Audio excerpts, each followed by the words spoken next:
Jonathan, thank you so much for that welcome. It's a great honour to be here and to give this prize lecture. I'm going to start really by trying to explain my CV a bit because it doesn't make much sense. Even when people read it out, I did start off life as an astrophysicist at University College London, mainly because the University College Applications Handbook is alphabetically arranged and I was a very badly organised teenager. I had wanted to be a doctor when I was at school, but the teachers told me that you had to be really, really, really clever to be a doctor. Only in my second year of physics, I lived in a house with some medical students, and one night I came home from the pub and I sat down and I looked at them really hard, and I thought, how hard can it possibly be? As physiologists, you all understand that feeling. In my final year of medical school, I decided to return to the thing that had got me into science in the first place, which was space exploration, and I wrote letter after letter after letter, you know, Shawshank Redemption style to NASA, and eventually they just said, oh, come. And so I worked at Johnson Space Center with Medical Operations Group, and there we worked really in operational research, trying to apply the vast knowledge base to understanding how we were going to prosecute human space exploration expeditions, what the limits would be. And that kind of kick-started my life. So that's where I got to.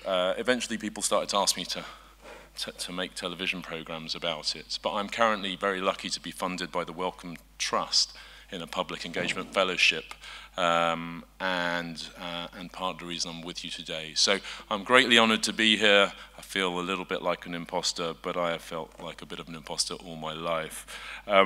This is what I do, this is my job. I work in the southeast as an anaesthetist on the back of this air ambulance. We go out and do primary response on the motorways, etc. So if after the day you're ever visiting in the southeast and you see me again dressed like that, you'll be having a really, really bad day.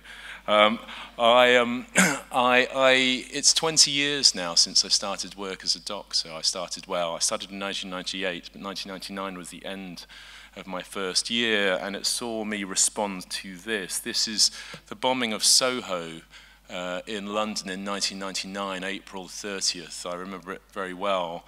I was about 270 days qualified by this point, and on a Friday afternoon, a right-wing terrorist blew up a pub, and they sent me out to the scene. If you study that photograph carefully, you can find me. I'm there. It's 20 years, same haircut. I've done quite well. And it was kind of a bizarre year, because that year I had been out there and I had been doing this and working in intensive care some of the time, but I'd also returned recently from NASA, where this was my medical student elective, which saw us get on board parabolic flight and do microgravity, well, I want to say experiments, but it was just having fun, really. But it kind of made me think about the extremes of life and what it takes to protect life at the extremes, both of injury and physical environment. And I guess that's what launched me into my overall interest in that area, and why today I practice as an intensivist and anaesthetist in a slightly extreme environment. What it made me think about most is how we managed to create a world in which we were able to do such extraordinary extreme things, both in our explorations of the physical world and indeed space, but also in medicine, and how it was, when I went out to that bombing in Soho, that we managed to scrape people off the streets and take them to within an inch of their lives. And I thought every single day after we returned to the hospital, you know, we admitted about 8 people to our intensive care unit. I thought every single one of them would die. But bar one, every single one of them left the hospital and went on to live reasonable lives. And that really made me wonder about what the boundary conditions of physiology are like and what they can teach us. And partly because it was an extension of where I'd started in astrophysics, you know. Joking aside, astrophysics is the physics, you know, the physics of a star is the physics of a cup of tea, but the star is more interesting, and at the boundaries, you unmask properties of the system that otherwise remain hidden if you don't look there. And I wondered if in physiology it might be the same. The century that brings us to the extremes is a remarkable one, and I want to spend the first part of this talk, considering that. The century that has been lived across the last 100 or so years is remarkable, and unlike any other epoch in history, I think. And I'm not sure that we ever give full credit for that. This is a Tag Heuer micrograph timepiece. It's manufactured in 1905. It's the first mass-produced timepiece that can measure time to a split of 100th of a second. Why does it exist? Well, it exists because until 1905, there's really nothing that anyone in the mass market needs to measure time with that fraction of a split, but then motor racing is appearing, and suddenly that time matters. And this is the beginning of the fruits of a technological revolution that give rise to everything we see in the 20th century. And indeed, living in the 20th century becomes a thing of time travel. The world changes so much around you as you live, it seems that the act of living must begin to feel like time travel. It does to us today, but we've kind of got used to it. This is Jean Kalmar. She's the oldest person who ever lived. This is her 117th birthday. Of course, she has another 5 birthdays to go after this. She's remarkable. She died, I think, in the late 1990s. She was old enough at that point to have remembered Van Gogh coming into her bakery in Arles in France when she was a girl. At the age of 90, with no heirs, she made a deal with a French lawyer that he would pay her 300 euros, and when she died, he would get her flat. He was 46 and he died first. So apart from being just a remarkable woman, she got one over on the lawyers for us. But you see, here's the thing. So she represents sort of, I think for me, she epitomizes that great century of progress in which, life expectancy on the average increased by a factor of nearly 2. And if you imagine what her life looked like, having lived across 2 centuries so fully, and how she saw the world change around her, from Van Gogh in her bakery all the way to the space age. And for her, she just took it in her stride. The 20th century starts like this. It starts, of course, this is the Terra Nova. This is Scott's ship of discovery, of exploration. This is while Jean Kalmar is in her 20s, I think. And this is the state of the art of ships of exploration at the start of the 20th century. This is about 10 decades from this moment in time that we're standing in now. This is the state of the art of ships of exploration, pushing into the ice pack, about to leave this South Polar crew, who will march to the South Pole, and all of the people in this photograph will perish on their march back. They'll perish and freeze to death. Some of them inside a tent that was around 10 miles from 1 ton depot, where they would have found food and shelter almost indefinitely had they reached there. And so this, for me, is an illustration of the limits of our ability to protect human physiology against the extremes just 10 decades ago. That this is a place where no human footprint has ever been trodden until 1912, and this is all that we can do, and yet it changes. It changes quickly. Now, at the end of the same century, another person perishes on the other side of the globe, in the Arctic Circle, and this young woman is 29 years old, and she freezes to death effectively. Only the difference between her and Scott's team is she's alive to tell the tale. Now, some of you may know this story. This is the story of Anna Bagenholm, who I managed to meet in my travels. Now, she was a 29-year-old junior doctor, and she was out skiing in the northern mountains of Norway, the Kjolen Mountains, in a place called the Black Hole. And this day she was skiing with 2 of her friends. She caught the edge of her ski, and she fell onto a stream that was covered with ice. Her head went in first and her feet were sticking out, and her friends thought initially, well, this is just a slightly comical sight, and we'll be telling people about this later on, but actually she was stuck, and by the time they got to her, they realized that although she was face up and able to breathe, she was freezing to death. Now, at this point, they called a ski patrol who are on the other side of the mountain and won't get to them for a couple of hours, so they can't help them. And then, being doctors, they know the procedures, and they call down for the regional air ambulance that's based out of Tromsø, and that is going to take over an hour to get to them as well, because it's 200 nautical miles away. And so eventually she goes limp and loses her pulse. Now, at this point, some villagers come up from the foot of the mountain because they can see something going on. They take a shovel, and you can see in this illustration, they smash a hole downstream, they tie a rope around her legs, they float her down the river, and they pull her out. And at this point, she is blue and lifeless and floppy, and her friends said, you know, at this point we thought we were just retrieving the body of a friend. Nevertheless, they started to resuscitate her because she was their friend and because they were doctors and they didn't know what else to do. The helicopter arrives about an hour later. It can't land because it's steep terrain, so it drops a winch down and they winch her aboard the aircraft. It's about an hour's flight back to Tromsø, the general hospital, the biggest capable general hospital that's close by. And by the time she arrives at the accident and emergency unit, she's been in cardiac arrest, having cardiac massage for 2 hours. Now, I'm sure you all know that people just don't survive cardiac arrests of that duration. You know, in 20 years of practice, I don't think I've ever seen anyone survive a sustained cardiac arrest with or without cardiac massage of more than about half an hour's duration, and that's at the limits.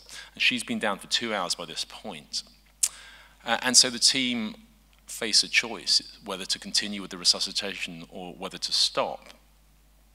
And they decide to continue, and they decide to continue for 2 reasons. One, she is known to them, she's their friend and colleague, and it is almost impossible to stop in that situation. And 2, they have one hope, that the thing that has stopped her heart, the extreme cold, may also have protected her brain from the insult of hypoxic injury.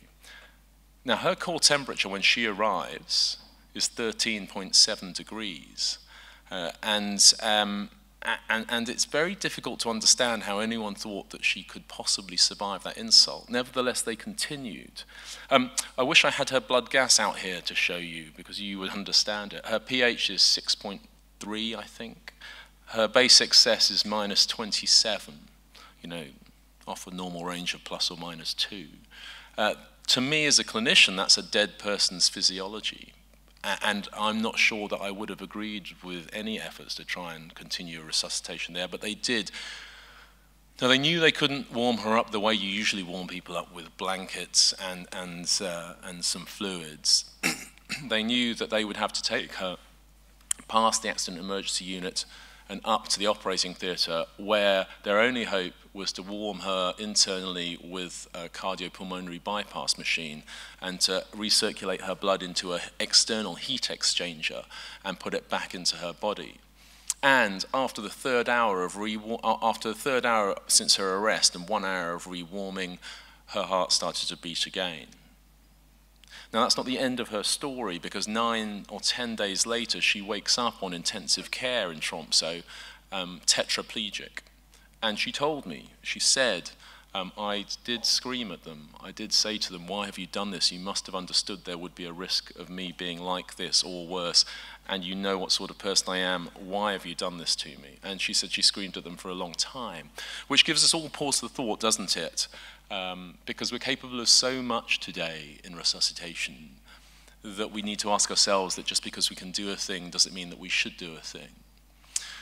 But her story has an epilogue, and it's this, that her tetraplegia isn't, as is so often the case in traumatic injury, because of transection of her spinal cord. It is because of the death of her peripheral nerves, which are capable, of course, of regenerating, and after many, many months, they do regenerate. And today, if you look at her, she has some weakness of the small muscles of her left hand, but you can't see that.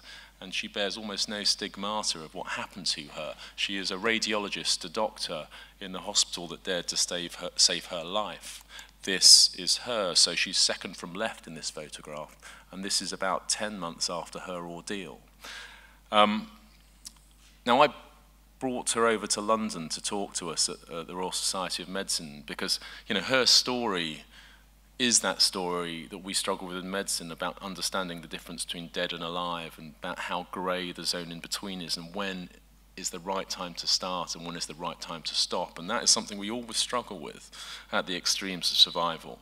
And she tells a wonderful story about this, about how important it is to try in the right circumstances. And afterwards we went for dinner. Her boyfriend is the chap on the far right there. We took them both out to dinner, and we're walking down Mortimer Street, and I'm looking at her thinking, how can you go through something like that? 3 hours of cardiac arrest, many, many months of very, very difficult rehabilitation, and be utterly intact. And then at some point there's a burst water main, the water's cascading over the pavement into the road, and she stops talking to me and she just runs ahead. And I think, well, maybe that's it. Maybe she's kind of got a phobia of the sound of running water, which would make sense because she died next to the sound of running water. And as I'm thinking this, a bus comes through the massive puddle that's next to me and covers me from head to toe. So I think even after having had a brain starved of oxygen for 3 hours, she's still cleverer than I am. How do you create her survival? How do you make a woman like that survive when Scott's Antarctic team died less than a century earlier of the same entity, the extreme cold? And the answer is this partnership between science and engineering and technology. And she needs many things that aren't created specifically for her but assist her survival. What does she need? Well, she needs cardiopulmonary bypass. Cardiopulmonary bypass. She cannot live without it. You cannot rewarm someone from 13.7 degrees Celsius to their normal core temperature without it. And yet, of course, that is not designed because people thought that Norwegians would be going skiing in dangerous places in 1999. It comes out of cardiac surgery. Now, cardiac surgery itself is quite a story. When I was at medical school, I assumed that cardiac surgery had been around for, a couple of centuries at least. Surely people had had a go. But the textbooks at the end of the 19th century said that no one should operate on a heart, that anyone who does so deserves to lose the respect of their colleagues and would be considered a maverick. And coming into World War II, the received wisdom was that wounds of the heart should not be attended to because they couldn't be attended to. This was a lecture given by George Grey Turner, a future president of the Royal College of Surgeons, who, in preparing physicians for their jobs on the front line, would tell them that there was nothing you could do of wounds of the heart. And yet George Grey Turner in 1916 is confronted by a soldier who has got a bullet in his heart. And this soldier has walked into his field hospital, and Grey Turner thinks, well, I have to try and remove it. Now, this is 1916. Nobody has really attempted a semi-elective removal of a foreign body from a heart at this point with any hope of success. And George Grey Turner, in his account of it in The Lancet in 1916, of this operation in 1916, talks about opening the chest and folding the ribcage back like the cover of a book. And then he narrates his way into the heart, the way a climber might narrate a new route up a mountain. And he marvels at how solid it is in systole and how flaccid in diastole. And he knows that he can only find the bullet if he hopes for those moments of brief diastole to feel for it, but he can't find the bullet. And in exasperation, after about 40 minutes, he picks the heart up and turns it over, whereupon the heart stops. He panics, he twists it around, he massages it, it starts to beat again, he puts it back in place and decides that's enough operating for today, which was a sensible decision because he finds the same soldier during World War II in an administrative role, having survived with this bullet in his heart all that time. Now, no one attempts open heart surgery again in the interwar period with any hope of success. There are sporadic case reports, but no one really tries to do it again. Until World War II comes along and we get more efficient at two things. We get more efficient at transporting casualties from the field of combat, and secondly, we get more efficient at putting metal into people's bodies and hearts.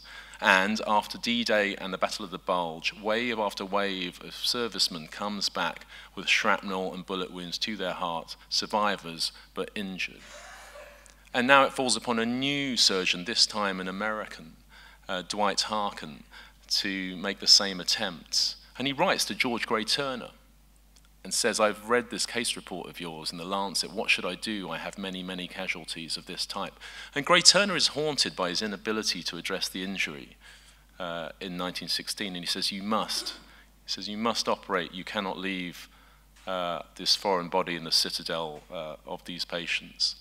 And so Dwight Harkin embarks upon this remarkable case series of interventions. He understands how to do this operation using blood transfusion and what they have in anesthesia. And he publishes a remarkable case series of the removal of 147 foreign bodies from the hearts of injured soldiers, and nobody dies. And it's that series from the middle of the 1940s that opens the continent of the heart to exploration in the same way that Scott and Amundsen opened the continent of Antarctica to exploration a couple of decades earlier.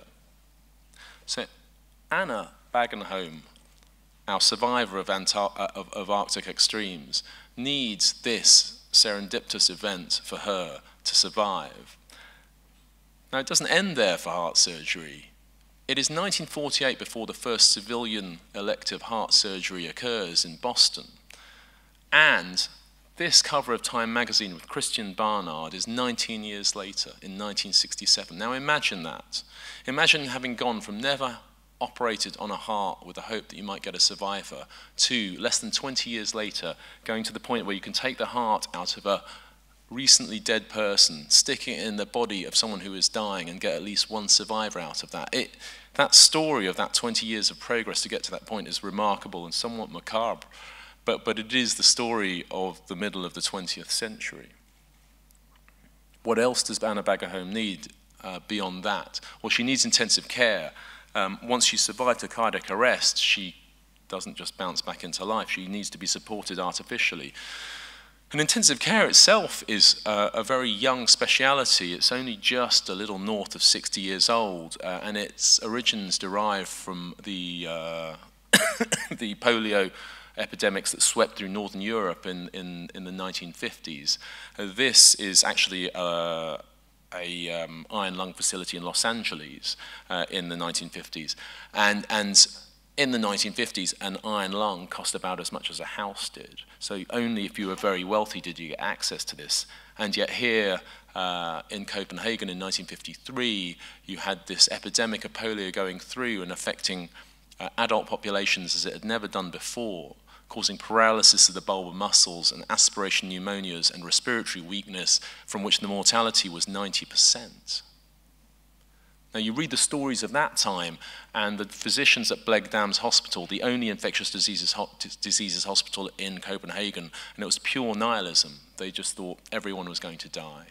And they basically just palliated these people until they did what you should always do when you're in real trouble in a hospital. They called the anaesthetist. And that anaesthetist, Bjorn Ibsen, said, well, we know how to support the lungs artificially. We do it in operating theatres, and we may do that as a bridge to disease.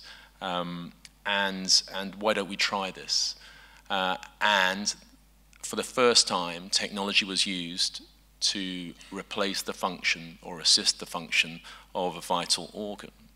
And it changed the survivorship from that disease, poliomyelitis with bulbar palsy and respiratory weakness, from 90% mortality to 80% survival. There is no intervention in modern medicine of recent times that has been anything like as successful.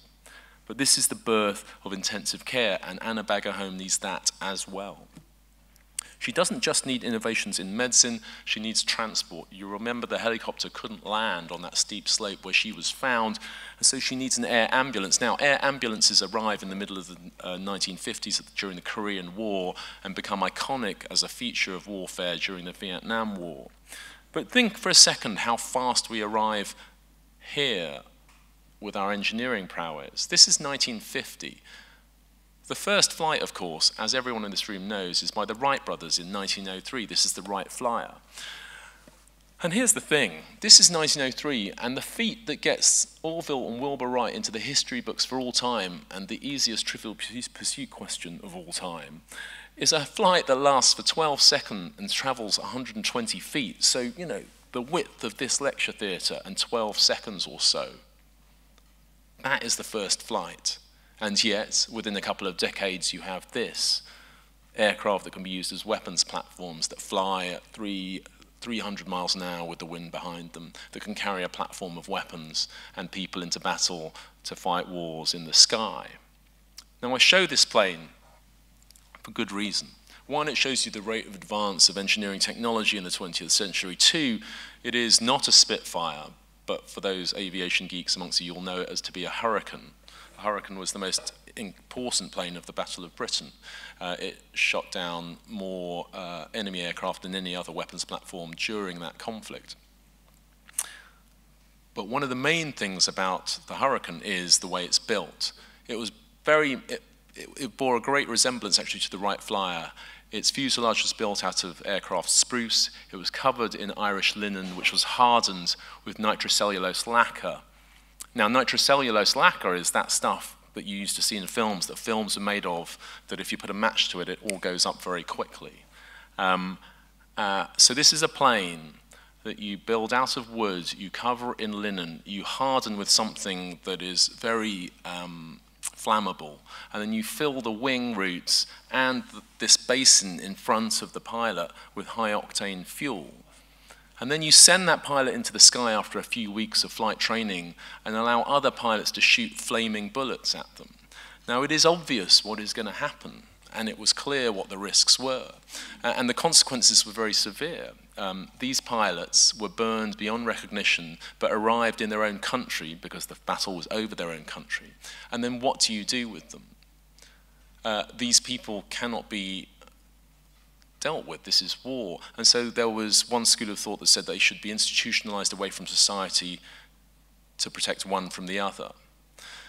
But at East Grinstead, in the south of England, Archie Mackindoe and his colleagues at the East Grinstead Hospital decided that they would try and reconstruct these soldiers, building upon techniques that had been developed during World War I. And this rather hard to look at slide is the result of that reconstruction. Now, it may look gruesome, but it was better than the alternatives.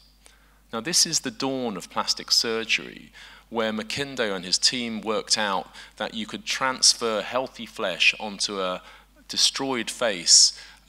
This is the days before microsurgery, so you can't transfer a lump of flesh, as you know, like you would transfer a sod of turf, because the flesh, a substantial area of flesh would die.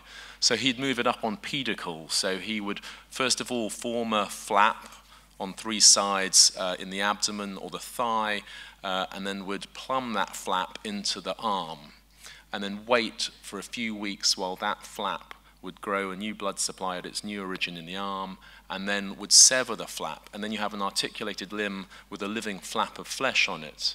And then you'd move that flap up onto wherever you needed it and do the same process again so it could graft onto the face. And that's what you're seeing there, these men with these pedicled flaps. This technique is still used in low-income healthcare settings for reconstruction from fire. And this is the birth of plastic surgery, and it is what plastic surgery is today, despite what you see on television. 60% of plastic surgery is still about the reconstruction of people whose bodies have been destroyed not by fire, but usually by cancer in this case. And that tells you something also about our relationship with technology and science. Technology and science are neutral. They will hurt us as much as they can help us, and we need to recognize and understand what the trades and risk and benefit are for that. This was the terrible price paid for a weapons platform that was required to fight a war. But there are other similar trades made all the time, and we should be, as a scientific community, cognizant of that. All of these advances across the start of the 20th century need to happen to create her survival. And it's a remarkable, rapacious rate of advance, really, that is able to create this extreme survival that we kind of take for granted today, and doesn't exist for most of human history. We created it. It was created by our efforts in science, engineering, and technology of the past century. Now, that's the first half of the 20th century. So I'm going to take you through the second half. And I find always this amusing. 1953 sees this expedition to climb Mount Everest. This, of course, is Sir Edmund Hillary and Norgay Tenzing. Now, it's always said that Robert Falcon Scott's expedition saw the end of the heroic age of Victorian exploration, but I think this is the end of it. You know, I think that this expedition, again, to a pole of the Earth that has never been trodden by any human foot before, in 1953, you know, nobody is able to climb Everest and survive it until 1953, is still in that vein of bearded men putting one foot in front of another until they find something worth sticking a flag into. And people hold their breath, and we wait for the outcome of that, and we celebrate it. It is a feat of truly extreme exploration. The group that I helped to set up at UCL, the Center for Altitude, Space and Extreme Environment, took an expedition to Everest and were foolhardy enough to take arterial blood gases from themselves at 8,000 meters of altitude on the South Col. My very good friend, Dan Martin, and I think he has spoken about this, so I can de-anonymize him, has got an arterial blood gas that shows him to have a partial pressure of oxygen in his arterial blood of 2.4 kilopascal. And this is not a man lying in an intensive care bed, this is a man climbing a mountain at that, with his adaptation.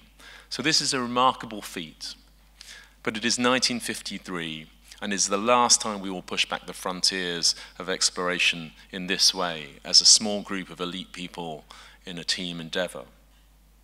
When is the next time that the world holds its breath in expectation over a feat of exploration? And of course it's this, 16 years later in 1969. And this is not a small group of people. In this 50th anniversary of the Apollo lunar landings, you know, you should recognize this as a watershed moment in history. Is the point at which it becomes impossible for us anymore to push back the frontiers of science and exploration as a heroic individual or even a small team of heroic individuals. Project Apollo requires 400,000 people across the United States working over a decade to achieve this feat. This, of course, is Saturn V going to the moon to achieve a velocity of 25,000 miles per hour. And it puts Neil Armstrong and Buzz Aldrin on the moon. Now, this is Buzz Aldrin. Neil Armstrong is only seen reflected in his visor. It's interesting, Buzz didn't take any photographs, Neil Armstrong on the moon. Some have interpreted that as him being so upset about not being first onto the moon that he just wouldn't take photos of his commander, but I'm not sure. This did happen, by the way, just in case you were wondering. There are still people who believe it didn't. One chap in particular called Bart Sibrel, who was a conspiracy theorist, who worked out that all of the Apollo astronauts were essentially military, God-fearing Christian men, and so the way to prove that they hadn't been to the moon was to get a film crew and some recording equipment and run around with a copy of the Holy Bible and try and get them to swear on the Holy Bible that they'd been to the moon, and they wouldn't be able to because they hadn't been. And so he decided to chase around after these people, and it was a rather unedifying sight because these people, the Apollo astronauts, were by this time in their late 70s, and they kind of mostly just ignored him until he came across Buzz Aldrin. And now Buzz was always different from the other Apollo astronauts. He had a PhD in orbital rendezvous. He was quite cerebral, quite academic, and when pounced upon by Bart Sibrel outside a hotel, pushing a microphone into his face with a camera crew saying, "Swear on the Holy Bible that you really went to the moon," Buzz Aldrin thought, well, I know how to stop this happening to any of my other colleagues. So he took his hand out and he punched him as hard as he possibly could, which is a good way of dealing with conspiracy theorists. We didn't stop. The narrative goes that after we went to the moon, we fell back to Earth and we stopped trying. But that's not true. The last flight of Project Apollo was not a lunar flight. It was in low Earth orbit. It was 1975, the Apollo-Soyuz test project. It's my earliest memory. I was woken up in the middle of the night to see it. That is the last flight of Apollo in 75. This slide is from 1977, 2 years later. This is the prototype space shuttle. This is Space Shuttle Enterprise being towed through the deserts of California on its way to flight testing. And I love this photograph. It's from the Los Angeles Times, 1977. It's probably one of my favorite photographs in all the space exploration, because I like to believe that even on the face of this rider in silhouette, you can see the disbelief as this thing comes towards you through the desert. And for many of us in the audience, this is how we understood how the future arrived. NASA turned up, driving it through the desert on the back of a flatbed truck at around 5 miles an hour, said, this is the future, get used to it. And it sort of approached slowly, winding down the road, and we could get used to it. Now, the future arrives at the speed of light down fiber optic broadband, and it's much harder for us to deal with. And I rather would suspect that that's why we have a lot of the problems we have today. Enterprise entered flight testing shortly after that, and was shown to be able to glide in atmospheric flight. It's got a very, very high very poor lift drag characteristic. So it's got very narrow wings, and it's quite heavy. And I've flown inside the vehicle they use to rehearse the space shuttle landings. It's called the Space Shuttle Training Aircraft. And it's a Learjet, and they take it up to about 30,000 feet above Cape Canaveral. And to give it the same aerodynamics as a space shuttle, they put the landing gears down, but that's not enough. Then they put both the engines in reverse, and the thing just falls out of the sky like a stone. I've spoken to some of the people who've flown this vehicle, and they say it does fly, but it flies rather like a safe with its door open. And that's how we made it. Nevertheless, this thing flew 135 times with the loss of only 2 vehicles and crews, which to me is remarkable when you know the complexity of this vehicle and the extremes of its capability. It's surprising that we didn't lose 135 vehicles. You know, Space Shuttle went from 0 to 17,500 miles an hour over an 8-minute period, deployed in the vacuum of space with all its environmental hostility to keep a crew of up to 7 astronauts safe for up to 16 days at a time. Astronauts could leave that vehicle, go and launch a satellite, rescue a space telescope, build a space station, re-enter the vehicle, and the vehicle would then reconfigure from an orbital space laboratory to a re-entry vehicle. It would then enter the atmosphere at hypersonic speeds, was able to turn and actually change its direction while moving at more than 5 times the speed of sound, and then would re-enter the Earth's atmosphere to become a glider again and to be roughly reusable. This is where it leaves us now. This is where we are. International Space Station, which has been in operation for the past 20 years and has deepened our knowledge of the physiology of the human body in space. My favorite story of this recently came to me from an astronaut friend who told me that, and I hadn't really thought about this, is that if you are, you know, when you're like in a lecture like this one maybe and feeling a bit tired and a bit hungover and you sort of nod off, the thing that wakes you up is gravity. Because when you fall asleep, your head drops down and you wake up and you think, I was really here, I wasn't really asleep. What do you think happens if that happens to you in space? And the answer is you shut your eyes and nothing wakes you up. And he told me that that's not a rare occurrence on space station because they work quite hard. And every now and again you'll be talking to a colleague and they'll stop talking and you'll turn around and they just sort of, but the first thing you know is they're heading towards the ventilation duct because everything that has no motive force heads towards the ventilation. And then you said more than once he's grabbed a sleeping colleague who's just fallen asleep mid-sentence, chucked them in their sleeping bag, and they've woken up the next morning with very little recollection of events. So that was my favorite story. Nevertheless, this has been a laboratory which has done many things but has explored human physiology. Now, when I started in the space business at the end of the 20th century, we knew that space impacted almost every system in the body, and it was widespread and profound. The anti-gravity muscles, particularly the quadriceps,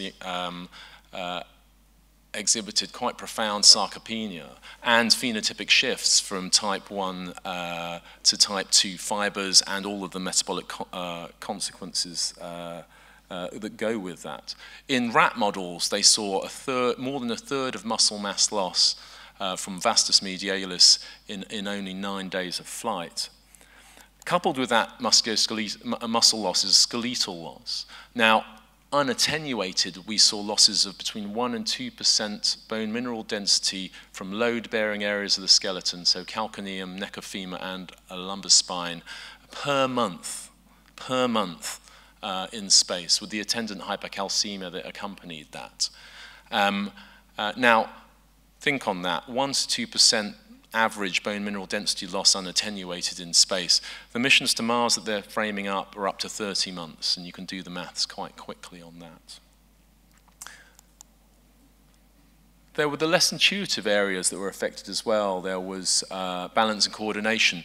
The otolith organs appear to exhibit a rather complex dependence upon gravity as a calibrating factor for your neurosensory apparatus. You seem to, and they're not quite sure yet how this works, but they seem to need the constant input of gravity to make sense of everything else that's going on around.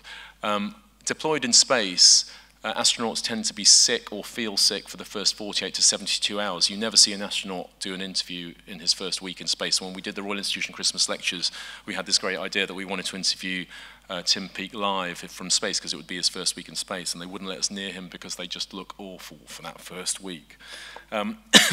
They get over that quite quickly, but then they have illusions of motion and problems tracking moving targets. The visuomotor reflexes are impaired by up to 200 milliseconds, actually. So your ability to fix your head and track with your eyes and your head and get them to coordinate so that you've got steady gaze and you can foveate a target can be impaired between 150 and 200 milliseconds, which they think accounts to the phenomenon that astronauts fondly call the space stupids, whereby it seems to take more than twice as long to do everything that you would do on Earth. And someone has suggested that part of the reason is if you're trying to track multiple objects, so if you want to pick up the test tube there and the syringe there and put them together here, if you add 150 milliseconds to each of those tracking tasks, you very rapidly build up extra time. So that's just a postulate. Then there's the heart. The heart is also a muscle that does work against gravity routinely. When it goes into space in the absence of gravitational loading, there is a certain deconditioning of the cardiovascular system, which actually chiefly appears to be due to plasma volume loss. Now, the initial thoughts were that this was just diuresis caused by the cephalad fluid shifts sensed by osmoreceptors, leading to diuresis. But there's no evidence for diuresis. It's now been confirmed with radio labeling that this is due to extravasation of the intravascular volume into the interstitial space. And that causes up to 9 or 10% volume losses. And that in turn, plus the baroreceptor remodeling, leads to severe problems with orthostatic intolerance when coming home from space. 7 out of 10 astronauts cannot fail a stand test. A stand test is literally that. You stand them in the corner, you say stand there and don't faint, and 7 out of 10 of them when they come back do. And all of that is just the physical impacts, and just some of them, they go wider than that. But then you've got the problems of psychology. Now, this is a wonderful quote from Valery Ryumin, who flew Salyut missions in the 1970s. He said basically he felt like killing his colleague after only 4 months. Now, this isn't the only episode of crews not getting on in space. It's not happy families up there. And there have been many well-documented instances of crews going a little bit space crazy. I shouldn't use that term. Going a little bit, getting a bit tetchy with one another. You know, basically think about this thing. It's a confined space with up to 7 people in it who you may not like very much, actually. And you're on surveillance the whole time. There's no privacy. You know, it's like Big Brother, only the evictions are much messier. Now, all of these things that I've described to you in the last 20 years, the space community feels like it has licked. But actually, we're still discovering new things.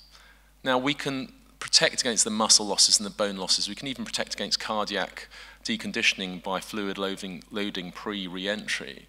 But in the last 5 or 10 years, we've spotted this. Now this is, I don't even know what to call this, and no one at NASA does either. I spoke to my colleague who's written the book on space medicine. Now they used to call this VIP, which was visual impairment and raised intracranial pressure. And then they called it space-associated neuroocular syndrome. No one knows what this is, but what they know since the shuttle era is that astronauts who fly in space get alterations in their vision, and they become long-sighted. So much so that their flight surgeons used to send them up with a spare pair of glasses because they knew what was going to happen to them. And if you look at that top row of photos there, that's a normal fundus and a normal optic disc. And below it is the same astronaut in flight. Now, you can see that the optic disc in the middle there has got a very indistinct edge, and that's edema around the disc. Now, these are real serious issues whose operational significance is as yet unclear to us. This is an MRI of the same returning astronaut and the posterior globe. You can see there, you don't have to be an ophthalmologist to see the flattening of the rear of the eye. And it's unclear whether this is accompanied routinely by raised intracranial pressure. We know now that astronauts are coming back with slightly elevated intracranial pressures.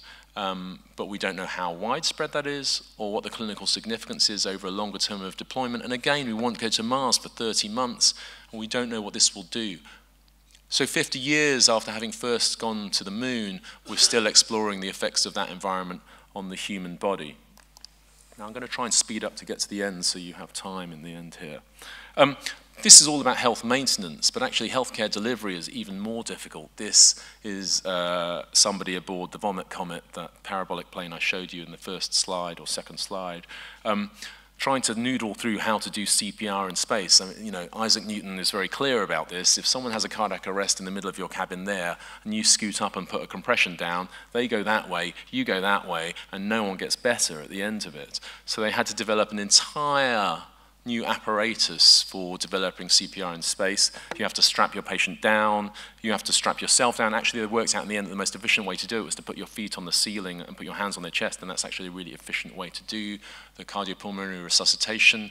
Then you have to work out how to defibrillate them, because the electromagnetic pulse off the defibrillator is quite dirty, and you don't want to turn off the space shuttle when you defibrillate your colleague. So they covered it in a Faraday cage, and they were very happy. NASA spent several $100,000 developing this.